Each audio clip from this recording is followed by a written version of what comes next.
We're here with Reed Johnson, the Los Angeles Dodgers.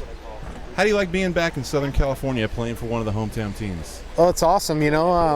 Back home, probably about an hour away from my parents' house in Temecula, so they're obviously fired up as well to get to see me play. I've been in Toronto and Chicago my whole career, so it's a little farther trek for them to get to see some games. So they're getting down here to see plenty of baseball, that's for sure. Being a veteran, talk about the rigors of the everyday grind of being a professional baseball player, and maybe give a secret or two of your longevity. Well, that's exactly what it is a grind, and you really got to go out there every day, not only on the field, but preparing yourself in the weight room and getting things loose before you get out there to stretch. It's the stretch before the stretch, and that's kind of what kind of keeps you around. A lot of people say that it's tough to get here, but it's even tougher to stay. And I think that part of that is just being able to stay healthy. And fortunately, I've been able to do that most of my career. Now, is your preparation the same or different as when you first came up? I'd say it's a little bit different. You start to get into these routines. When I came from in Toronto's organization, was playing quite a bit on an everyday basis, and then I could go to Chicago and come here to LA, and I'm not on an everyday schedule. So your schedule changes as far as getting prepared in the fourth or fifth inning to get ready for a double switch or come in late in the game for defense. So you do get used to preparing yourself a little bit different on a year-to-year basis. Coming from a collegiate background where you learn about the game just about every day, tell us what you're still learning in the game in the professional leagues. Well, pretty much all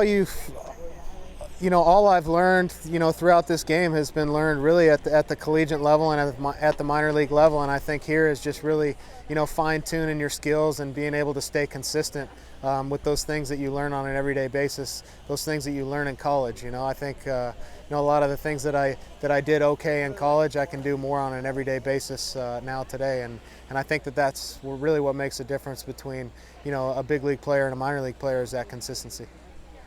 And then you're a few years removed from playing college, but from your perspective, what's the biggest difference between the college game and the professional game?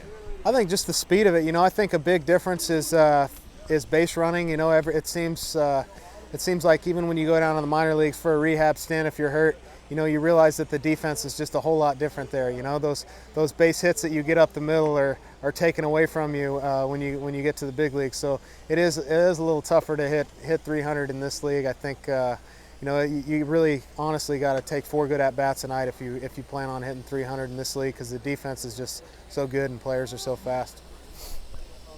Talk about your fondest memories of your playing days at Cal State Fullerton. Do you have any recollection or greatest moments or I remember at Ohio State my last year in '99, just being able to clinch that World Series berth and go to Omaha. That was special. We were missing a couple key players due to some, I guess, an incident that you would call it. So we were down a few key players, and for us to be able to go in there, lose the first game, come back and win 2 out of 3, that was big for us.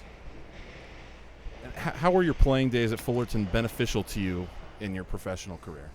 It's just the I guess the everyday teaching the game, teaching how to play the game the right way.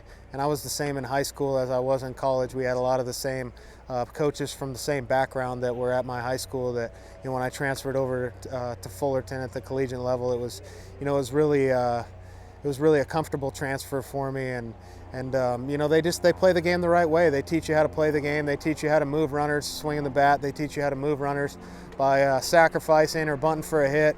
So you definitely learn to learn the little parts of the game, which really put you ahead of schedule once you get to the minor leagues and then into the big leagues as well. You even see today that some guys don't know which direction to bunt the ball with a runner on second or a runner on first, and it's definitely helped being able to have that instilled in your memory. When was the last time you were starstruck by an opponent or a teammate? Not really. I'm not really that starstruck. Even today, I see stars, and I very, very rarely go up to them and say hi or introduce myself. I kind of just give them their space, and I haven't really been one of those guys. So you haven't crossed paths with any idols or anything like that? Nah. I watch American Idol. Is that all right to say? Yeah, and those guys came out. I think there was like 5 or 6 of them left in this year's season or something, and they came out, so it was pretty cool to see those guys. My wife was jealous. I got a picture with all of them. So. What city other than your home city do you look forward to visiting?